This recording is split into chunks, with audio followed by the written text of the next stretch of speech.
Good morning. This is Kelly Hobart from Alpaca Direct, and I'm here. I have been working on baby stuff. Sorry I missed you last week. I had jury duty, and so I'm back again this week. And I wanted to talk about this lovely, cozy baby booty pattern. And this is by runningyarns.com, and you can find it free on Ravelry. Aren't those booties cute? They kind of remind me of Uggs, kind of. They have that nice square toe. They're totally awesome.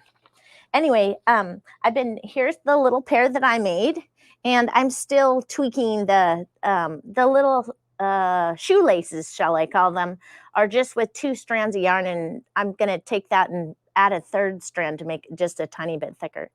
But here these are totally finished, and they're so cute. These are so cute. And I don't even know if the tie is necessary on this pattern because they're just, I don't know, they're darling. And what I'm talking about mostly is in this pattern, if you look at the pattern the way she wrote it, she knits it, the bottom part has to be seamed, but you can see mine at the bottom. Do you see how it's nice? And it's a really nice bottom of the foot, and it's seamless. So I wanted to show you how you can do this pattern and make it seamless so you have no seaming at all to do. And I really enjoyed this. I'm doing a lot of baby gifts because there are 2 different babies that are being born. And of course, I can't just knit one item. I have to knit a sweater, booties, mittens, several sizes in the booties. Here were some booties that I did last week. Those were the ones. And I added this little, do you see this little edging right here? We have 2 That's called a welt. 2 employees have babies, huh? Yes, yes. And so these are really cute little booties too. Well, you can tell them because they can't hear me. Do you see? Oh, I'm sorry, Jim. Jim said that we have 2 staff members that are having babies. And so that's why I'm doing all this work. I love doing it. Here's my little popover mitts, the baby mitts. Aren't those cute? And what I like about these is when they're little, you can pop it over and then you can fold it like that. So that just their little fingers are covered. And if you don't want it to go up their arm, you can just fold it over as a little mitt. It looks like a little hat. This it does? Yeah, no, these are little tiny popover mitts is what I call them because they have no thumb. For new babies, who needs a thumb? You just put it over their whole hand. And then these are the finish-free baby jeans for brand new newborns. And all these light colors are made from Sueno. And I love Sueno because it's a bamboo merino blend. And it's supposedly machine washable, but just a word to the wise about any natural fiber. If you wash it too much in the washer and dryer, over time it does get stiff. And if you spend a lot of time making these items, you do not want your finished item to get stiff. So I would say if you must wash it in the wash machine, wash it on cold water and then rescue it from the dryer. Don't put it in the dryer at all because it can dry on top of the dryer. By the time the rest of the load is done, it's already dry. And so there's no need to put it in the dryer and ruin your heirloom little items that you've spent a good amount of time on. Trust me. People from New York, Alaska. Oh, good morning, everyone. It's so nice to have all of you here. And I am enjoying working on the baby stuff. So if you guys have friends that are having babies as well, it's so wonderful to make items for them that they can cherish. These little baby booties are made from royal alpaca, and it's the blue sky alpaca petites. I still had some in my stash from, they're no longer making that yarn, but royal alpaca baby boots, isn't that cool? No one else on the block will have baby boots for their babies that are made out of royal alpaca. I know my daughter, I made alpaca items for Claire when she was tiny, my daughter's little one. And Lauren swore that Claire slept better when she was wearing her alpaca because she liked to be warm. She was always cold. So if she got fussy, Lauren would stick her alpaca hat on her and wrap her and put her sweater and different things on her just to get her nice and warm. And she would sleep well and be happy when she woke up. Also, every week we have a drawing. So for this last week, we had this kibasi, and this is the fingering weight kibasi. And what it is 55% cotton, 16% bamboo, and 21% elastic with 8% silk. It's a nice blended yarn that's great for socks and different things like that. And I think, Jim, was the purple colorway the winner? Purple. Jim said this was the winning colorway. So every week we have a drawing, and the way you get entered to win is you post comments in that comment section. If you have a great baby pattern, please post it in the comment section, because I am scouring the internet and everywhere that I can find to find the cutest little baby patterns that I can. Because when I'm spending a lot of time making something, it's so enjoyable that when I'm done, I'm just in awe of how cute it is. So that's why I like looking for special patterns, and I don't like to settle, right, Jim? Mm-hmm. I spend lots of time looking for just the right pattern. And if it needs a little help, or I feel like I can improve the pattern and make it better or change something, then I do that. And I want to show you about these cozy baby booties, what I did with my pattern to make it a finish-free pattern. So, but I wanted to finish talking about the yarn for this week's giveaway, and that is the Malabrigo, and this is called Finito, and it is super fine merino wool, and it's hand painted yarn, and we have like the fall colorway and then a blue colorway, and you guys choose which color you think I should send out to the winner for next week. This is a it says a needle size 2 to a 4, so it's like a sport weight or what have you. It's a great yarn. If you haven't tried this before, this would make really nice booties like this. Great booties. If you needed them in a little bit bigger size and wanted to use the sport weight instead of fingering weight, you can get it for a larger size for the child. What do you like about Malabrigo? What I love about, Jim just asked me what I love about Malabrigo. And what I love about Malabrigo is I've like searched everywhere for hand-painted yarns that are kind of reasonably priced, that are not too expensive, but they do a good job of dyeing their yarns, and it's a good quality product for a reasonable price. And that's what I'm always looking for. So yeah, I really like Malabrigo for that reason. I think they're from Uruguay, right? Uruguay? It says made in Peru. Oh, these are in Peru? Yes.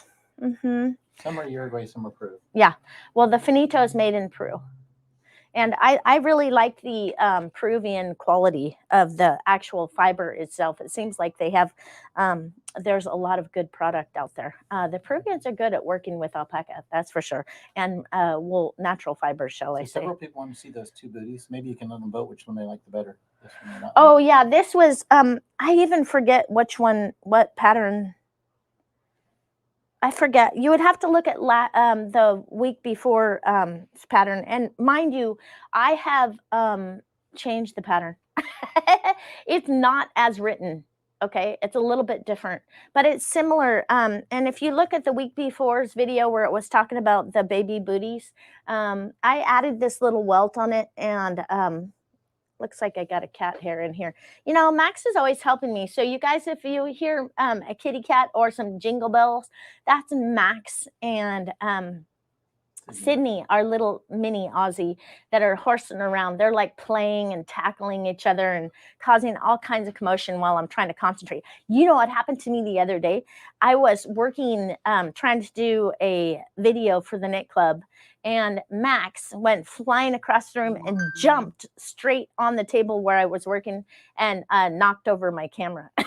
It's like, and so you wonder why I have difficulty finishing my stuff and getting things done. It's because my little helpers aren't so helpful. Anyway, but yeah, these are really cute. I like these booties too. They turned out nice. And then these were the other ones. You see, yeah, this one, it would show better if you could, if I had stuffed some little tissue in it, like I did these, so you could see what the bottoms, what they look like. But you can see on the back here, here's my little bottom that I made. Can you see them okay on camera, Jim? Yeah. It's really, really cute. And I love being able to do the Royal Alpaca Baby Booties, because I love doing things that you can't buy anywhere. It's so cool. It's like I have something that no one else can have. Yeah, and I also like doing original patterns for baby, so it's for that particular baby, and there's no other pattern like it.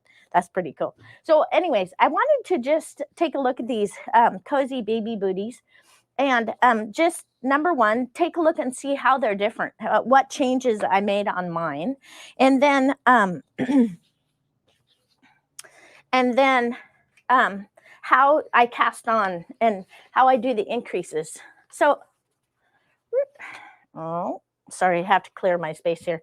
So this is the notes on the right are the ones from my when I was doing the baby booties, how I changed things. And then this one on the left is by runningyarn.com. And she says hers is 0 to 3 months. Mine, it could be, I don't know, I said up to 12 months, but if you look at it here, it is pretty long. It's when a baby's foot, like my kids' feet when they were born, it was 1.75 inches. And this baby boot from here to here is over 4 inches. So it will last for quite a while. It'll last for quite some time. It's not for unless you have great big. I mean, my babies were 6 to 7 pounds, right, Jim? Mhm. And so that would last them for quite some time, I think. So on hers, when she did the sole of her foot, what she does is she casts on 13 stitches and does 21 garter ridges. So then what I decided to do is my garter ridges, instead of being this way, my garter ridges are this way because I did Judy's magic cast on. And then she cast on 13 stitches. So I figured one garter ridge for each one. So it needs to be close to 13 garter ridges. And if you look on here, I haven't finished this completely. And if you needed more, you could just do a knit round and purl round to make another garter ridge. So if you count these, it's 1, 2, 3, 4, 5, 6, 7, 8, 9, 10. So you could do a couple more rounds of just knit around, purl around to get more garter ridges. But and then what I did with my if you look at my recipe for can they see this one? That's too small. Oh, okay, got it. Okay, so I'm going to show you on just how easy it is to make this shape. So I look for my beginning my working yarn, shall I say, and then I would pull that needle because you can't knit that stitch again because it's already been knit, right? And so in order to make the foot look this way, all I do is I knit to my marker.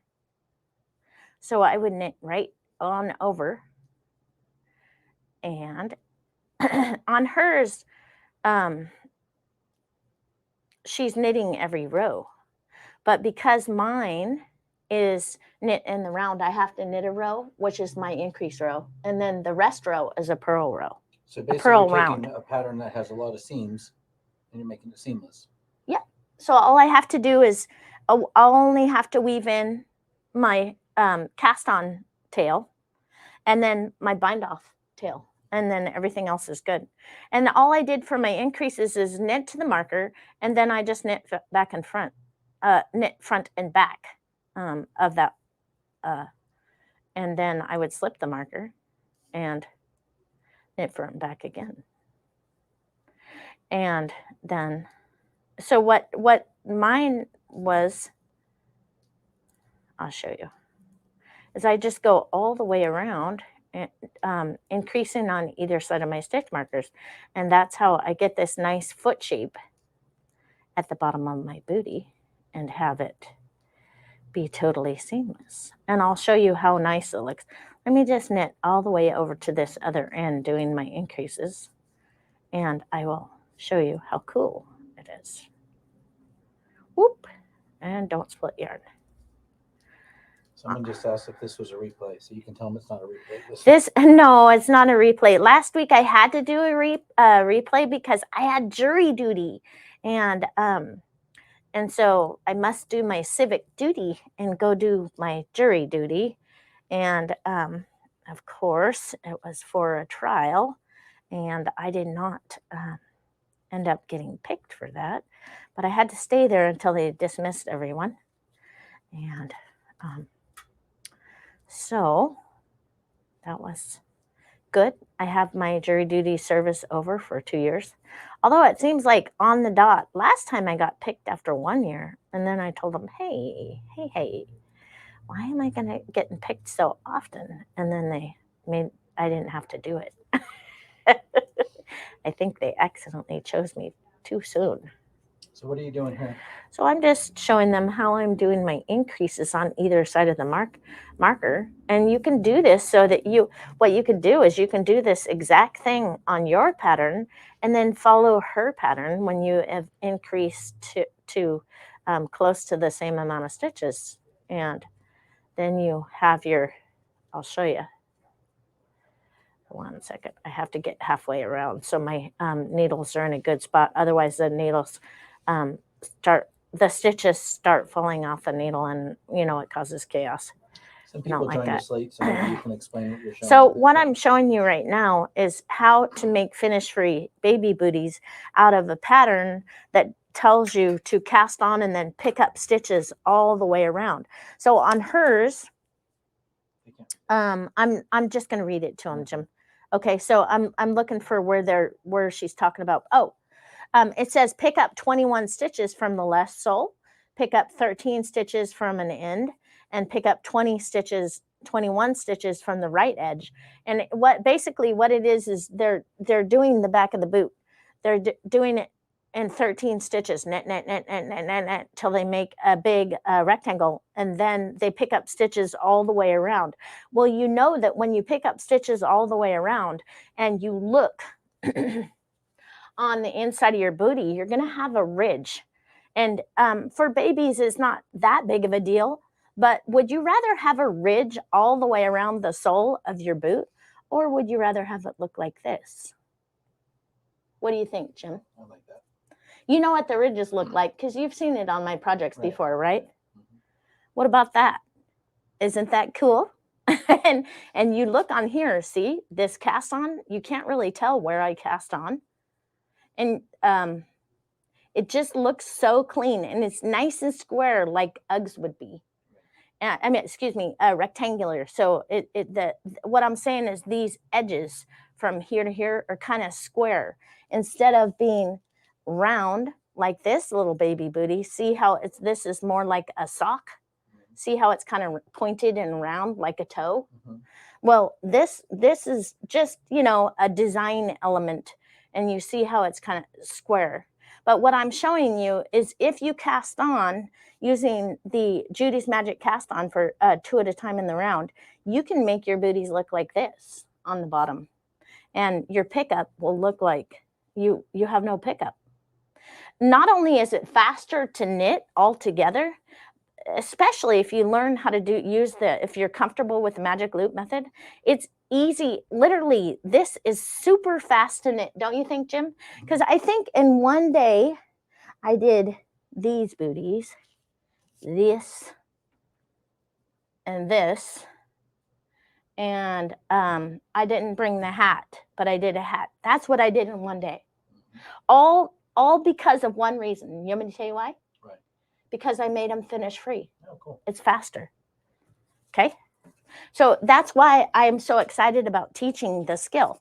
And this is what it looks like after it's cast on and you've knit some of it. You have it looks like that. And so it's really super easy to work with. And it's actually it's fun. It's really easy to do. So let's take some yarn real quick, and I'll just show you how to cast on for 2 at a time using my technique.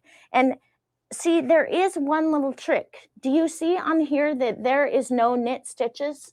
When you do Judy's Magic Cast On, it consists of knit stitches, right? Mm-hmm. I'm going to show you how to make this so it looks like that. Okay? That's a trick. That is lovely. I mean, when I learned this, I'm like, dear God, hallelujah. Huh, Jim? I get amused about the simplest things. I'm like, Jim, watch this trick. Yeah, I'm going to, sweetie. I just got it. For the cast on, you loop it over the back needle with your working yarn going toward your tummy. And then you just stick your index finger in there, give it a twist. Your index finger works the bottom needle, meaning you go around and into the center, and your thumb works the top needle, right? So we have 2, 3, 3, 4, 4, 5, 5, 6, 6, 7, 7, 8, 8, 9, 9, 10, 10, 11, 11, 12, 12. And then you just check it. You go 3. Okay, 1 second. Here, let me hold this. So you can spread your stitches out so you can look at them. 3, 6, 9, 12. 3, 6, 9, 12. Okay, and then you saw I took my tail and I tuck it back there. That's my working yarn. Then I need another piece of working yarn. And normally with, oh no. 1 second, I'm trying to see where this is coming from. Normally when I'm working booties, I separate it into 2 small cakes that look like this. That's the catch.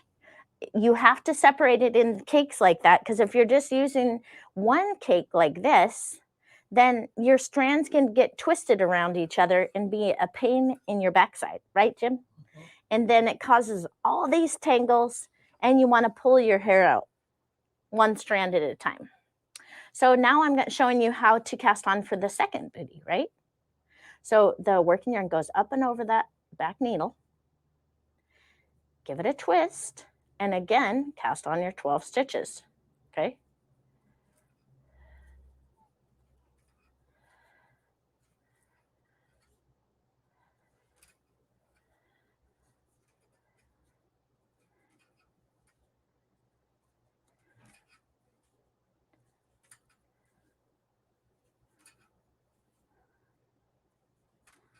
All right, take your little tail and you just move it out of your way. What you want to do, actually, is you want this tail to get interlocked by your working yarn, because you don't want it to go flying off somewhere. You always want to check your stitch count when you flip it over to the, did you see that I just flipped it over to the purl bumps, Jim? Mm-hmm. Okay, so I flipped it over like that. And then here's where you want to get your stitch markers. I want to show you this on my baby booty pattern. The setup round is knit 1, place a marker, knit 9, place a marker, knit 2, and then repeat that 1 more time for the other side. And actually what I'll do is, because on tape I don't have a ton of time to do 2 and go all the way around the circle, I'm just going to take 1 off so I can teach you the trick, okay? That way I can do one side. Sorry, Jim. When I try to do stuff, sometimes my natural inclination is to bring my work close to my body. And Jim's going, would you knock it off? Because he's trying to film it and I'm trying to snug it up to my body. So I have to remind myself, don't be a dumb bucket and keep it away from your body so he can film it. Okay, so I did knit 1 and I placed my marker. Then I'm going to knit 9, 2, 3, 4, 5, 6, 7, 8, 9.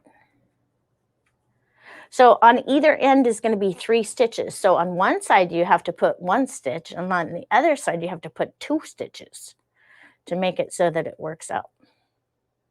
Okay, so you do that, then you bring that other needle around, bring it right in there, and then you repeat that 1 more time. You knit 1 stitch. Always when you're doing the magic loop method, see how I have my needle to the back? I mean, this needle is close to this cord. That's how you prevent ladders. Do you see that, Jim? Mm-hmm. If I was to keep mine up here, it would create a big strand of yarn right here. And a lot of people have that problem when they do 2 at a time in the round. And it's simply because they didn't allow this stitch to relax back to the cord. What you don't want to do is you don't want to yank on it like that, because if you yank on it like that, see what it does to this stitch right here? See how tight that is? You don't want that to happen, because what that'll actually do is create a pucker in your knitting fabric. And it's unsightly. So don't do that. What you want to do is just let it relax and let this back stitch here be a normal stitch. Do you see how you do that? Just let it be the normal gauge that it should be. And then again, you would knit your 9. And how I found out how many stitches or what the ratio for the width of a foot versus the length of the foot is, I measured my foot length and then I measured my foot width, and the foot width is about 1/3 of the foot length. So hence 3 and 9. Okay. So that's how I came up with the math for that, just in case you were wondering. 3, 6, 7, 8, 9. Did you understand that, Jim? Or am I being too... sometimes I think I'm being really clear in my head, and sometimes I didn't tell you the whole story to make you understand what I'm talking about. Because I really get into what I'm doing. Right, Jim? Oh, yeah. And you're like, what? What are you talking about? You dumb bucket. Would you explain that to me so I can understand it, please? Yeah. And so see, that was my first marker placement. And then I would follow that by 1 round of purling. So I'm maintaining my garter stitch.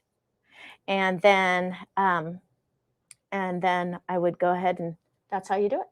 Isn't that cool? So that's how easy it is to make these lovely booties, this lovely booty pattern, finish free. These are cozy baby booties. And it's a free pattern on Ravelry by Running Yarn. Running Yarn. This was just released. It's a brand new pattern and it's free. So if you guys like this style of a booty, if you like booties that look like this, you should try them. Go to that pattern and see if you can do it, and if you can make your own finish free booties and not have to do any seaming. And don't forget, as we're going along, to vote on what color we should give away for this next week, whether it's the fall colorway or blue.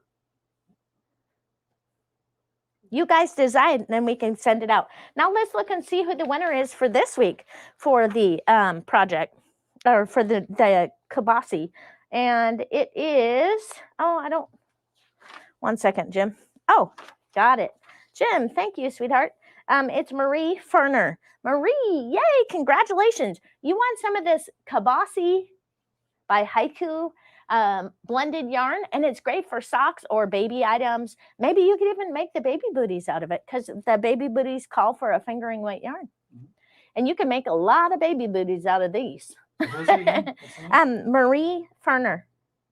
Marie, all you have to do is contact us at customer service at alpacadirect.com, and all we need is your shipping address, and we can get this lovely yarn out to you, and you can see how you like it. It's a great summertime yarn, don't you think, Jim? Yep. And it's reasonably priced, and it's just not itchy, super, super nice quality yarn. I think that Skacel or Haiku, as the brand name, they do a great job making their yarn. So I think you'll be pretty happy with that. So for next week, I was thinking I'll do one of two. I have to do 2 things left on the baby stuff. I need to do baby blankets, and I need to do baby hats for boys or girl. And I was thinking that I might do a mini copycat hat to match the baby booties, because that's such a trendy little hat. And I don't know if you guys are familiar with the copycat hat on Ravelry, but it's also a free pattern. And I wanted to do a baby version to match my little booties, so I can get those baby gifts out in the mail. And so I hope all of you have a great week, and I will see you next Tuesday.